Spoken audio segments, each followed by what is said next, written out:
Hi, நான் சதீஷ், உடற்கல்வி ஆசிரியர். இன்றைய தினம் ஒரு வீடியோவுல நாங்க பார்க்க போறது நிறை உணவு. ஒரு பேலன்ஸ் டயட் குயஸ்ஷன் வந்தால், ஃபுல் மார்க்ஸ் எடுக்கிறது எப்படிங்கிறது சொல்லி தான் பார்க்க போறோம். ஒரு எக்ஸாமுக்கு ரெடி ஆகுற மாதிரி இந்த வீடியோ இருக்க போகுது.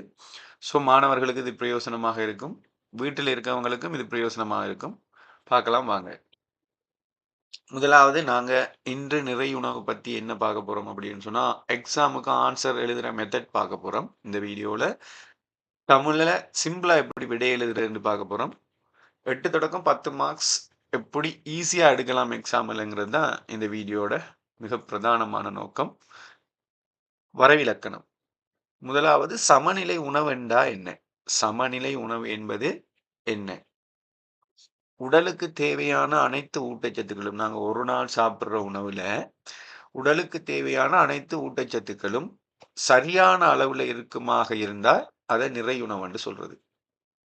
கார்போஹைட்ரேட்டு, கொழுப்பு, புரதம், விட்டமின், கனியுப்புன்னு சொல்லி உணவுல எல்லா போஷணைக் கூறுகளும் எங்கட உடலுக்கு தேவையான அளவு காணப்படுமாக இருந்தா, அத நிறையுணவுன்னு சொல்றது. ஊட்டச்சத்தினுடைய அளவு வயது, பால், தொழில் வேறுபாட்டுக்கு அடிப்படையில இது வேறுபடலாம். ஆகவே எப்படி இருந்தாலும் உங்களோட உடலுக்கு தேவையான அளவு ஊட்டச்சத்து காணப்படுமாக இருந்தால், அத நிறையுணவுன்னு சொல்லலாம். எக்ஸாம் டிப் டெஃபினிஷன் வரைவிலக்கணம் எழுதுனீங்களா இருந்தா ஷுவரா 2 மார்க்ஸ் நாங்க எடுத்துக்கொள்ள இயலும். வரைவிலக்கணம் எழுதும்போது கட்டாயம் இந்த அனைத்து ஊட்டச்சத்துக்களும் சரியான அளவிலங்கிற சொல் கட்டாயம் நாங்க பயன்படுத்தி ஆகணும். அடுத்தது நிறை உணவு ஏன் முக்கியம்? உணவு பிரதானமாக 3 தொழிலைச் செய்து, ஒன்று வளர்ச்சிக்கு உதவுது. உடல்ல உள்ள தசை என்புகள் வளர்றதுக்கு உதவுது. 2வது சக்தியை வழங்குது. நாங்க வேலை செய்றதுக்கான சக்தியை வழங்குது. 3வது நோய் எதிர்ப்பு சக்தியை தருது. இப்ப உணவு பிரதானமாக செய்யக்கூடிய தொழில்கள் 3 ஒன்று நாங்க வளர்றதுக்கு உதவுது. 2வது சக்தியை தருது. 3வது நோய் எதிர்ப்பு சக்தியை எங்களுக்கு வழங்குது. இதெல்லாம் ஆரோக்கியமாக இருந்ததாக இருந்தா, எங்களோட உள ஆரோக்கியம் மேம்படுது. அப்ப இந்த 4 விஷயங்களும் மிக முக்கியமானது. அதுல உடல் வளர்ச்சிக்கு உதவுறது, சக்தியை வழங்குறது, நோய் எதிர்ப்பு சக்தியை வழங்குறதுன்னு சொல்லி, ஒவ்வொரு போஷணைக் கூறுகளும் ஒவ்வொரு தொழிலை செய்யுது. ஆகவே நாங்க நிறை உணவு கட்டாயமாக சாப்பிட்டு ஆக வேணும். எக்ஸாம்ல வந்து 4 தொடக்கம் 5 பாயிண்ட்ஸ் எடுக்கக்கூடிய ஒரு ஆன்ஸரா நாங்க இத எழுதிக் கொள்ள முடியும். சமநிலை உணவில் உள்ள ஊட்டச்சத்துக்கள் என்னென்னன்னு நாங்க இப்ப இனி பார்க்கலாம். சமநிலை உணவுல உள்ள ஊட்டச்சத்துக்கள் என்னென்ன ஊட்டச்சத்துக்கள் எங்களுக்கு சரியாக கிடைக்கணுங்கிறது தான் இந்த வினாவினுடைய அல்லது சப்ஜெக்டினுடைய விஷயம் பார்க்க போறோம். ஒன்று கார்போஹைட்ரேட். எங்களுக்கு முதலாவது கிடைக்க வேண்டியது கார்போஹைட்ரேட். இது ஒரு எனர்ஜி சோர்ஸ். எங்களுக்கு நாங்க அசைகிறதுக்கு தேவையான சக்திய வழங்குறது கார்போஹைட்ரேட். இந்த கார்போஹைட்ரேட் தான் எங்களோட உடல்ல நாங்க அசைறதுக்கு முதலாவது சக்திய வழங்கக்கூடிய ஊட்டச்சத்து. எண்ணத்துல இருக்கு அப்படின்னு சொன்னா சோறு, பான், கோதுமை உணவுகள்ல அதிகமாக இருக்கு. Main source of energy. எங்களோட முதலாவது சக்தியை தரக்கூடிய ஊட்டச்சத்து கார்போஹைட்ரேட். 2வது புரதம். 2வது புரதம் இது எங்கட வளர்ச்சிக்கு உதவுது. உடல் கலங்கள் வளர்றதுக்கும், உடல்ல இறந்து போன கலங்கள புதுப்பிக்கிறதுக்கும் இந்த புரத வகைகள் மிக முக்கியமானதாக இருக்கு. நாங்க இலகுவாகவே இந்த புரத உணவுகள உட்கொள்ள முடியும். முட்டை, மீன், பருப்பு போன்றவற்றை நாங்க இலகுவாக எடுத்துக்கொள்வதன் ஊடாக புரதத்த நாங்க எங்கட உடலுக்கு வழங்க முடியும்.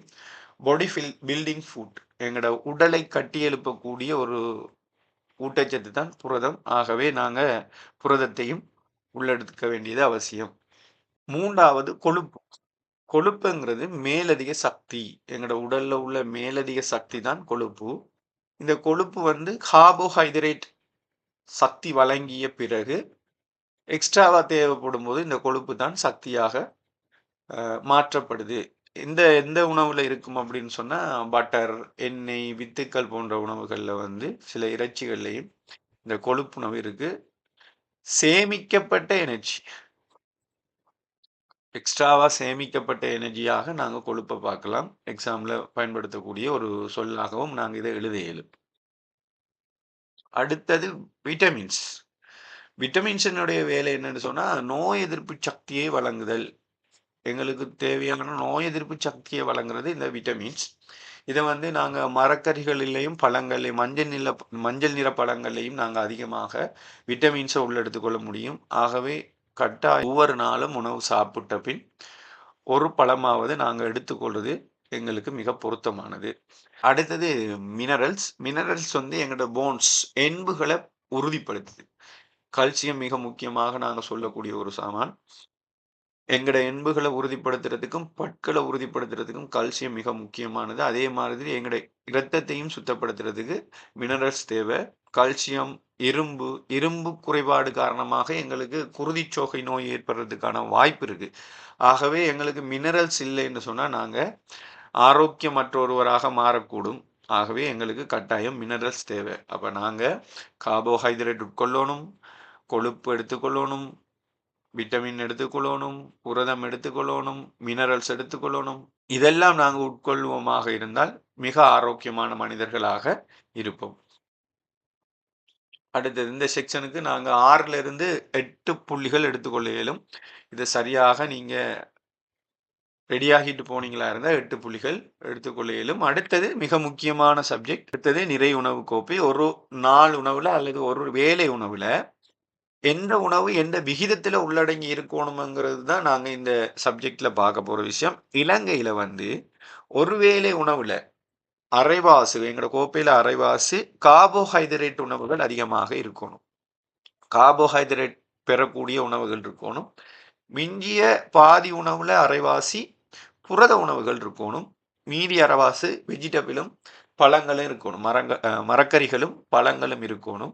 இந்த விகிதத்தில தான் இலங்கையில உணவுகள் பெற்றுக்கொள்றது ஒரு வேளை உணவுல. இது தவிர கால்சியத்தை தரக்கூடிய பாலும், நீரும் தேவையான அளவு 1 கப் பாலும், நீர் தேவையான அளவும் கட்டாயம் உள்ளெடுத்துக் கொள்ள இயலும். அதிகமாக நீர் உள்ளெடுத்துக் கொள்ள முடியாது, கூடாது. காரணம் அது இரைப்பைக்கு சென்று சமிபாடை பாதிப்படையச் செய்யக்கூடிய வாய்ப்புகள் இருக்கு. ஆகவே சமிபாட்டுக்கு உதவக்கூடிய வகையில கொஞ்சமாக நீர் எடுத்துக் கொள்றது நல்லது. முடியுமாக இருந்தா எக்ஸாம்ல வரும்போது நீங்க இப்படி ஒரு படம் வரைஞ்சு காட்டுவீங்களா இருந்தா, ஃபுல் மார்க்ஸ் எடுக்கக்கூடிய வாய்ப்புகள் அதிகமாக இருக்கு.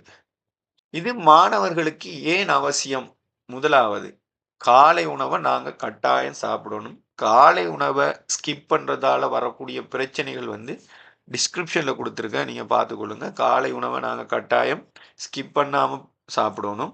2வது போஷணையற்ற உணவுகள தவிர்க்கணும். இப்போ உள்ள காலங்கள்ல வந்து மாணவர்கள், குறிப்பாக மாணவர்கள் அல்லது சிறுபராயத்தினர் அதிகமாக போஷணையற்ற உணவுகள், விரை உணவுகள உட்கொள்றத எங்களால பார்க்க முடியுது. இதனால இலங்கையில போஷணை குறைபாட்டு நோய்கள் ஏற்படுறதுக்கான வாய்ப்புகள் அதிகமாக இருக்கு, ஏற்பட்டும் இருக்கு. அடுத்தது சரியான நேரத்துக்கு சாப்பிடணும். உரிய நேரத்துக்கு சாப்பிடணும். இல்லைன்னு சொன்னா எங்கட உணவு சமிபாட்டு தொகுதியில பாரிய மாற்றங்கள் ஏற்பட்டு, தொற்றா நோய்கள் வாரத்துக்கான வாய்ப்புகள் நிறைய இருக்கு. அடுத்தது போதுமான அளவு நீர் குடிக்கணும். அதிகமாகவும் குடிக்கக்கூடாது, குறைவாகவும் குடிக்கக்கூடாது. நீர் எந்த அளவுல குடிக்கணும்ங்கிற வீடியோவும் டிஸ்கிரிப்ஷன்ல குடுத்திருக்கேன். பார்த்துக்கொள்ளுங்க. ஆக மாணவர்கள் இந்த நியதிகள கடைபிடிச்சா ஆரோக்கியமாக இருக்க முடியும். அடுத்தது எக்ஸாமுக்கு ஆன்சர் எழுதுறதுக்கான சில டிப்ஸ் தரேன். 1 சரியான வரைவிலக்கணம் இருக்கணும். வரைவிலக்கணத்துல சரியான தகவல், அதாவது ஒருவேளை உணவுல அனைத்து போஷணை கூறுகளும் உள்ளடங்கி இருத்தல்ங்கிற ஒரு விஷயம் இருந்தா உங்களுக்கு 2 மார்க்ஸ் எடுக்க முடியும். அடுத்தது சில கேள்விகளுக்கு விடை எழுதும்போது உபதலைப்புகள நீங்க பயன்படுத்திக் கொள்ள முடியும். பாயிண்ட்ஸ் ஃபார்ம்ல எழுதுங்க. நிறைய பன்னி மாதிரி விளக்காம சுகாதாரத்துல பாயிண்ட்ஸ் ஃபார்ம்ல எழுதுறது மிக பொருத்தமானது. அடுத்தது முடியுமாக இருந்தா வரைபடம் வரைஞ்சு நீங்க அத விளக்க முடியும். இப்படி செஞ்சீங்களா இருந்தா மொத்த புள்ளி எடுக்கலாம். அடுத்தது சாதாரண தமிழ்ல நீங்க பயன்படுத்தக்கூடிய தமிழ்ல விடை எழுதி பழகுங்க. அது உங்களுக்கு மறக்காது. மற்றது வாசிக்கிறவங்களுக்கும் இலகுவானதாக இருக்கும். ஸோ பேலன்ஸ்ட் டயட் நிறை உணவு என்கிறது நீங்க கட்டாயம் எக்ஸாமுக்கும் சரி, உங்களோட லைஃப்லயும் சரி, ஹெல்த்தி பாடி, ஷார்ப் மைண்ட் வேணுமாக இருந்தா நீங்க கட்டாயம் நிறை உணவு சாப்பிடணும். அடுத்தது எக்ஸாம்லயும் சரி, லைஃப்லயும் சரி 2க்குமே இது முக்கியமானது. வெறுமனே எக்ஸாமுக்குன்னு மட்டும் நீங்க இத விட்டுட்டு போக இயலாது. உங்களோட லைஃப் ஆரோக்கியமா இருக்கத்துக்கும் இந்த நிறை உணவு மிக முக்கியமானது. ஸோ இது போன்ற GC O level health revisions video அல்லது பாட ரீதியான வீடியோக்கள் தேவையா இருந்தா சேனல சப்ஸ்கிரைப் பண்ணிக்கொள்ளுங்க. ஷார்ட் வீடியோவில் மாடல் ஆன்சர்ஸ் இருக்குது, சேனலை நீங்கள் பார்த்துக்கொள்ள இயலும். கிரேட் 9, 10, 11க்கான ஆன்லைன் கிளாஸஸ் வேணுமாக இருந்தால் கிளாஸஸ் வாரியாக வாட்ஸ்அப் குரூப் இருக்குது டிஸ்கிரிப்ஷனில், நீங்கள் சேர்ந்து கொள்ள இயலும். இந்த பிடிஎஃப் தேவையாக இருந்தால் நீங்கள் உடனடியாக msatishsir.comல போய் பார்த்தீங்கன்னா இருந்தால் பிடிஎஃப் டவுன்லோட் பண்ணிக்கொள்ள. ஸோ வீடியோ பிடிச்சிருந்தா லைக் பண்ணுங்கள், உங்கள் ஃப்ரெண்ட்ஸுக்கு ஷேர் பண்ணுங்கள். அடுத்த வீடியோவில் சந்திக்கலாம்.